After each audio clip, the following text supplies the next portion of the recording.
What will the Rams do at the trade deadline? That's coming up next on Locked On Rams.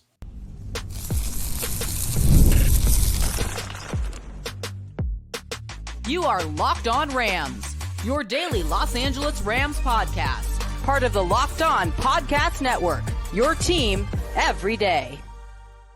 What is up, Ramily, and welcome to another episode of Locked On Rams, your daily podcast covering your Los Angeles Rams, free and available wherever you get your podcasts. Locked On Rams, part of the Locked On Podcast Network, your team every day. If you haven't yet, do us a huge favor, subscribe to Locked On Rams YouTube channel, head over to YouTube, join the party, hit the subscribe button, hit the notification bell, hit the like button, and let me know down below, are you happy with what the Rams did at the trade deadline? My name is Doug McCain. You can follow me on X and Instagram at DMAC_LA. I've been covering LA sports for over a decade, 24/7 sports, Bleacher Report, Dodgers Nation, the Rams for Locked On. I also do radio for Westwood One's coverage of the NFL. And on today's episode, will the Rams make a splash at the deadline? Will they stand pat? Should they make a move? Will Trey White be dealt? But first, today's episode is brought to you by GameTime. Download the GameTime app and create an account and use code LOCKEDONNFL for $20 off your first purchase. Okay, so today is a big day in America. The NFL trade deadline is today, and of course, the Rams are a team that all of a sudden finds themselves sitting at 500 at 4-4, just coming off a big 26-20 overtime win against a division opponent in the Seattle Seahawks. So they have gone from a team that could have been sellers, a team that had their name involved in some trade rumors, guys like Cooper Kupp, maybe a Matthew Stafford. Well, right now, there's no doubt about it. Those guys, of course, aren't even close to being dealt, and the Rams aren't even entertaining those conversations at the moment. And really, as it stands, the Rams really, outside of trading Trey White, which we'll get to in a second, would be in upgrade mode if they could do it. But the only issue is the Rams have just over $2 million in salary cap to work with. They're at $2.03 million, and that could get you a practice squad player. You get a call-up, but bring in a free agent, maybe if he's a reclamation project, someone you're trying to get back on track, someone that you see some potential in, but not a lot of teams think they can help him. Maybe you could use that money. You're kind of shopping at the dollar menu on that one at that point. So if you really want to make a splash, you want to get an impact player, at the very least, to be realistic about acquiring some talent that can help you, you need anywhere from $5 to $8 million in cap space. And yes, you could restructure Cooper Kupp's deal. There is always restructuring that you could happen, but most likely, if we're being realistic, that is not going to happen at this trade deadline. Now, where do the Rams sit right now? Well, first things first, if you were worrying at all about trading Cooper Kupp, that isn't happening. Albert Breer of Sports Illustrated, he said this morning about Cooper Kupp, I doubt the Los Angeles Rams will trade Cooper Kupp. They told other teams that it costs more than Adams did the New York Jets because his value probably wouldn't match his market value, and it becomes less likely when Puka Nacua was banged up in practice this week, but they could end up moving veteran corner Tre'Davious White. So, look, the truth is, they were not going to move Cooper Kupp unless it was for a Godfather type of offer, unless that it was a situation where the Rams were looking to enter that rebuild and the Rams were done with this season. Well, of course, that's not the case. And the truth is, Cooper Kupp, he's helping this team. Cooper Kupp, in the Rams win against the Seahawks, I mean, he had a 79.5 PFF grade. He caught 11 passes for 104 yards.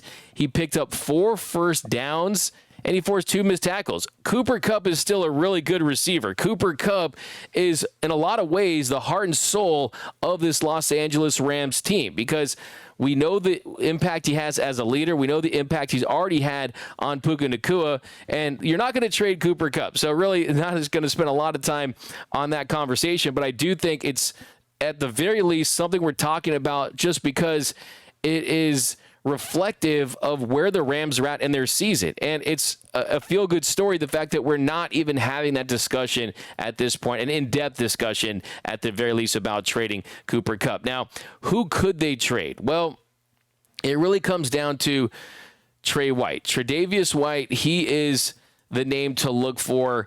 We know that he is someone that unfortunately has just not worked out. He just has not worked out for the Rams this season. And he was someone that really had a really nice career up until the injuries. And you're talking about multiple serious injuries, and you're coming off an Achilles injury.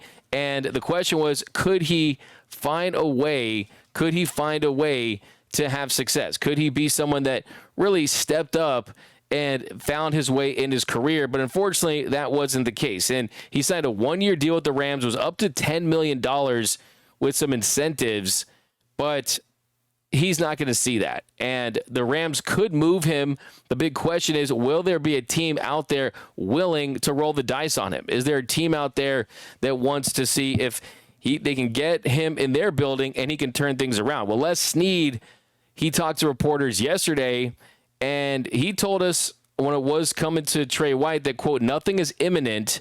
There's a possibility, but he said he has had some dialogues with some teams. Those are very fluid conversations. So there is a possibility, but nothing is imminent as of right now.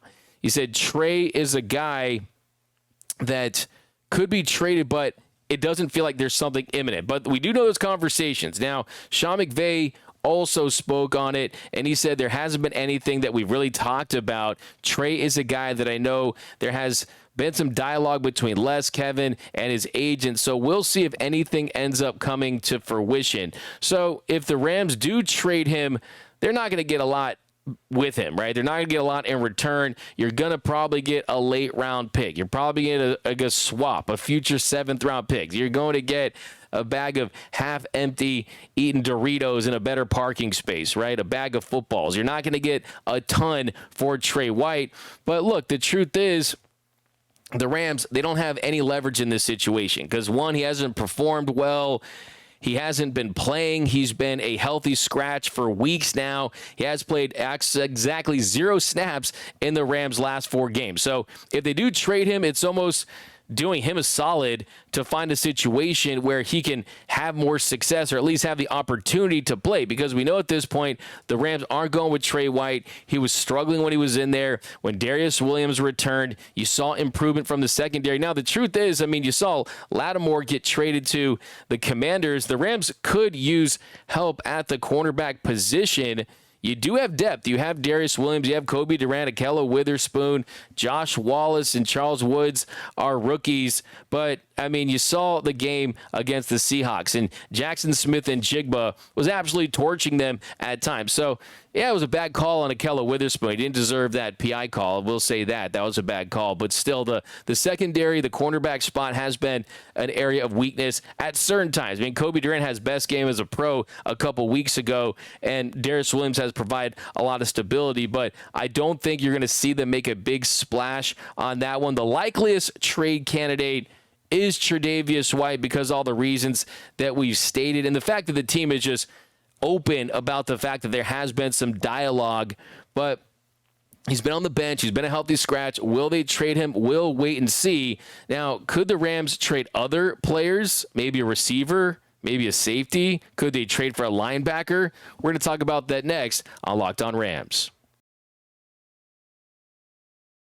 Now, speaking of football games, it's very likely that you want to attend a Rams game. You want to go to SoFi Stadium. You want to go to Rams-Dolphins Monday Night Football. Prime time at SoFi is absolutely electric. But you also have the Lakers. You have the Clippers. You have USC, UCLA, Kings, Ducks. There's so much to do in Los Angeles, but you need a ticket. Now, we're going to get those tickets GameTime. Put the GameTime app on your phone, because GameTime makes getting tickets to live events even easier than ever before. GameTime takes all the fluff away to show you only the incredible deals on great seats, so you don't have to waste your time looking at thousands of tickets. You want to go to see a Laker game, you want to go see the Rams, GameTime has you covered. And the closer you get to GameTime, the actual GameTime, the lower the prices are they're going to get. Now, put that GameTime app on your phone. Curation makes it easy to save on sports, comedy, and concerts anything that's going on in your area. So take the guesswork out of buying tickets with Game Time Picks.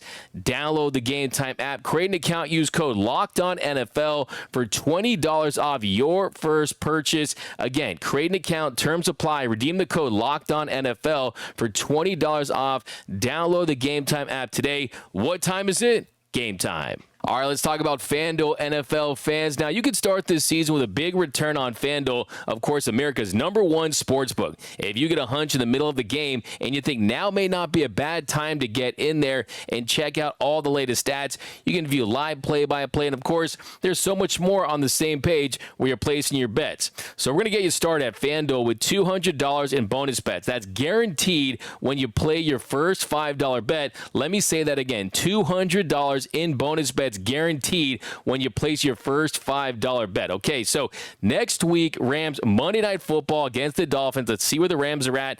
They're a 2.5-point favorite, and the over-under is 50.5. So you'll find all this stuff and so much more that's available over at FanDuel, and you go to FanDuel.com and download the FanDuel app on your phone, and they're going to get you started with $200 in bonus bucks guaranteed when you place your first $5 bet.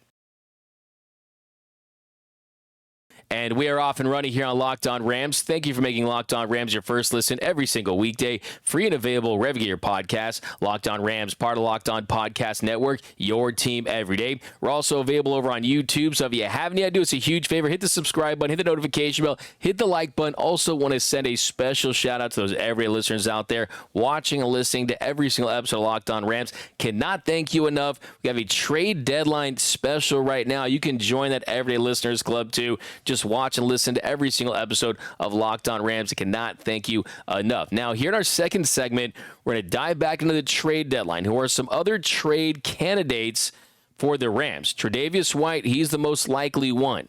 They would get $1.3 million in cap space. They wouldn't really save that much, and he'd be gone. They would probably get a late-round pick. If anything, a swap. Nothing major there.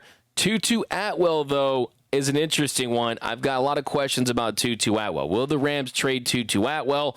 Well, let's look at it. Well, first thing we have to talk about is the fact that his snaps have gone down. He played 9 snaps in Week 8, 26 on Sunday, and with the return of Cooper Kupp and Puka Nacua, he has gotten phased out of the offense because those guys are their top dogs. And then Demarcus Robinson, with the way that he's played, he gets the game-winning 39-yard touchdown in one-handed form. An absolute dog out there for D-Rob, getting the game ball. It's just a touchdown machine. He's their receiver in that spot, right? And Matthew Stafford trusts him in those situations. They've been building chemistry for the last couple of seasons.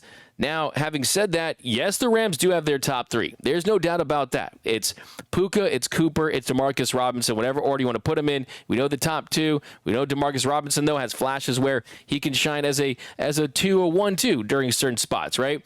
But with Atwell, I think I'd be reluctant to move him just because we've seen, look, Puka Nacua gets ejected. That's likely not going to happen again, but he's dealt with injuries. Cooper Kupp, he's dealt with injuries. You're at the point where you're at 4-4, and you're firmly in the division race. You're firmly in the playoff race. You got people now talking about Dan Orlovsky saying that the Rams are going to win the NFC West and that they're the team that can compete with the Lions in the NFC. We know the Rams, they almost beat them on opening night in Detroit. So we know that when they're at their best, they certainly can do that. They almost beat them last year in the wild card round. We know that that's something they're capable of. So for me, with Tutu Atwell, yes, you've seen the production go down, but you've seen the opportunities go down as well. And yes, he did have a drop. And yes, he had 1 catch on 3 targets for 16 yards. That 16-yard catch against the Seahawks, and then in the Rams' 30-20 win over the Vikings, he had 1 catch on 2 targets for 18 yards. But, I mean, with Puka out and Cooper out, he was featured more, had some games. I mean, against the Niners, 4 catches on 5 targets, 93 yards. Chicago, 4 catches on 6 targets, 82 yards. Green Bay, 6 catches, 10 targets, 58 yards.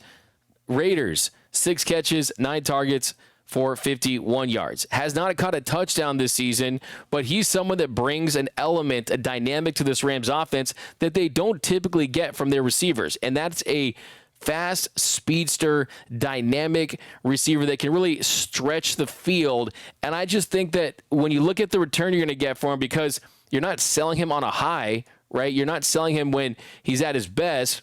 That I just don't see the value in trading a Tutu Atwell. I just don't think that's something that makes a ton of sense. And yes, you've had Jordan Whittington, who profiles as a Rams receiver, some guy that can block well, someone that fits that mold of a Rams receiver. He's big, he's physical, has strong hands. But I mean, if the Rams really want to do what they do and just flip picks and you trade guys that are somewhat known commodities to flip some picks, maybe they go that route. But I just don't think that's something that they're going to do at the deadline. We saw last season they traded Van Jefferson. He was in a contract year. That's something that's similar to Tutu Atwell. He's also in a contract year. But I just think that they knew last year what Van Jefferson brought them versus Tutu Atwell does bring some value with that speed. Let's not forget the big touchdown he had against the Lions in the wild card round of the playoffs last year. I just don't think they should trade him just because, look, also with Tutu Atwell, the numbers are down. Who knows? Maybe they bring him back next season on an extremely team-friendly contract. Who knows? I mean, we'll see. We'll see. I just think that with Tutu, you don't move him in this spot. Now, there's also another name that is interesting because he's beloved by Rams fans like myself, and that's John Johnson. Now, John Johnson's, he is on the IR, but it's kind of one of those situations where, hey, in his absence, you've seen the safety play continue to get better and establish itself as one of the strengths of this team. You got Cam Curl. I mean, you have Quentin Lake, Cam Kinchins, 2 interceptions. I mean, a 103-yard interception for a touchdown. You had the big interception late when the Seahawks were threatening again. An absolute baller. Jalen McCullough has stepped up in a big way. So I think with Johnson, you just wonder where his spot is when he returns. And the truth of the matter is if there's a team out there that's looking to upgrade that position, Johnson does provide some value. And at this point, with the players they do have manning that position, you could trade him and it wouldn't hurt you a ton. Now, his leadership, he actually looked really good. He was one of the Rams' better defensive players for the first couple weeks of this season. And I don't necessarily anticipate them moving him because you're not getting a ton in return there. But those are the guys. I mean, Tre'Davious, I'd be pretty surprised if they don't find some way to get a deal done with him, but wouldn't be shocked too if he stays just because probably not a lot of teams lining up for him, and depth is never a bad thing to have, and he's shown the past what he's capable of when he's at his best.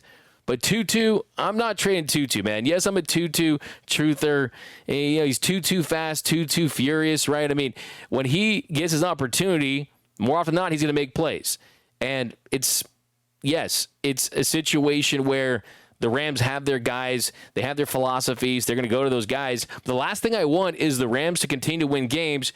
You miss out on a couple receivers after the trade deadline, and then you're left with what, right? I think you keep Tutu Atwell. I'm not trading him at this deadline. Same goes with John Johnson. To me, that would be less of a heartbreaking situation, right? I don't think that would force me to lose a ton of sleep with the way these safeties have played. You want to continue to give them opportunities to develop because they're young. Some are established, right? Some have more experience than Cam Curl, but a Quentin Lake and Cam Kinchins and Jalen McCullough, they're still green, and the more opportunities and experience they get, the better they're going to be down the stretch. Now, for the Rams to make a splash, where could they go with that? We'll talk about that next on Locked On Rams. Now, in this life, there's ups and there's downs, and through it all, you need your family, you need your friends, you need your therapist, people to get you through it, to make sense of it all. And this month is all about gratitude. And along with my family and my friends, there's another person that we don't get to thinking of, ourselves. It's sometimes hard to remind ourselves that we are trying our best to make sense of everything. And in this crazy world, that isn't easy. So here's a reminder to send some thanks to the people in your life, including yourself. Now, therapy, it can do a lot. You can learn positive coping skills, set boundaries, can empower you to be the best version of yourself. If you've experienced major trauma, if you're going through a hard time, therapy can be a great way to get you through it. And if you're thinking of starting therapy, give BetterHelp a try. It's entirely online, designed to be convenient, flexible, and suited to your schedule. Just fill out a brief questionnaire to get matched with a licensed therapist, and switch therapists anytime for no additional charge. Let the gratitude flow with BetterHelp. Visit BetterHelp.com/lockedon today to get 10% off your first month. That's BetterHelp, HELP.com/lockedon.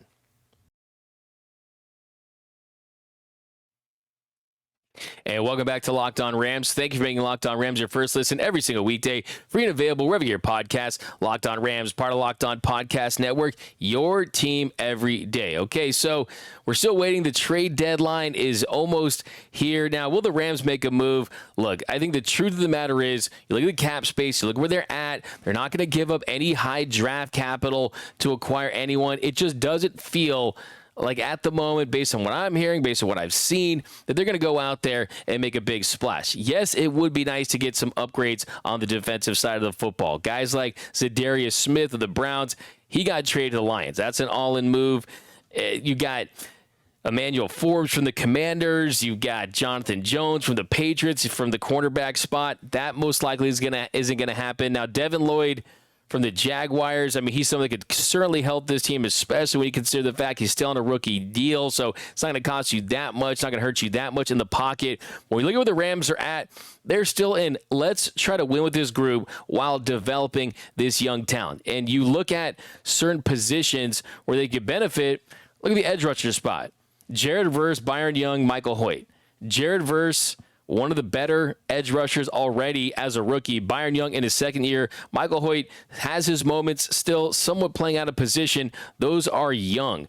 They're definitely productive, but not a lot of depth behind them. So that's a position where you can add some depth, but you still don't let those guys develop. The defensive line, in the absence of Aaron Donald, they're getting better. I mean, Braden Fisk had his best game as a pro against the Seahawks. He was an animal against Seattle. Bobby Brown III still doing a good job against the run. Tyler Davis, rookie out of Clemson, he had his best game. So they're continuing to get better. Could you add on that side of the football? A guy like Calais Campbell, a veteran. I just don't see that happening with where they're at. I mean, he's 38 years old. He's still balling, though. I mean, he is a 86.4 PFF grade for the Dolphins this season. The Rams, they have struggled against the run at times, and you don't have a lot of size and length on the interior, and Campbell would seriously jump in and have impact on that. And then you could move Braden Fisk to really a pass rusher more, right? You can allow him to just focus on getting to the quarterback instead of just getting worn down by trying to stop the run throughout games. So, look, I mean, there's benefits there. We can talk about a lot of players that could help this team. There's no doubt about it. But the truth of the matter is it's just unlikely. From what I've heard, from what we've been told, from what we're seeing, don't expect a massive move by the Rams at the trade deadline. And the big key here is, look, sometimes, hey, you're driving by McDonald's and you're saying, hey, Mom, please go to McDonald's. Go to McDonald's. Your mom's like, hey, we got food at home. The food at home, sometimes not that great, but sometimes it really is better, and you better in the long run, right? And you realize, oh, wow, you know, it's pretty awesome. A little home-cooked meal. The home cooking is still really good. Let's not forget, you still have a Matthew Stafford and Sean McVay. You still have a Kyron Williams. You're going to get reinforcements on the offensive line with Steve Avila and Jonah Jackson. So those are going to almost feel like trades. This team's only getting better through experience as well. So I don't think they're in a situation where one move gets them over the top to being a Super Bowl contender, right? That move was a long time ago with Matthew Stafford and having Sean McVay in the fold and having Puka Nacua stay healthy and get better, having this offense really step up. I saw people out there wanting David Njoku to tight end upgrade. That'd be great too. I'd be down for a tight end upgrade because Colby Parkinson just has been the guy they had hoped he would be.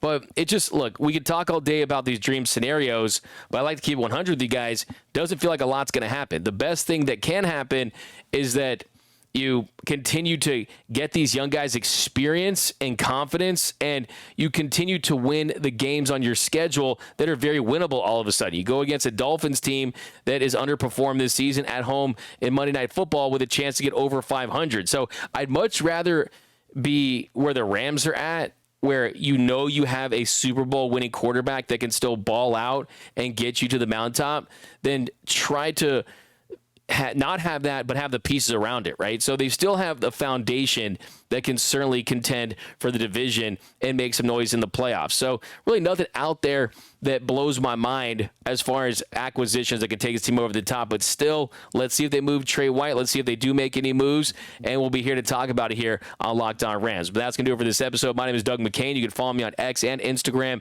at DMAC_LA. If you haven't yet subscribed to the channel, hit that notification bell, hit that like button. And remember, whose house? It's Locked On Rams house.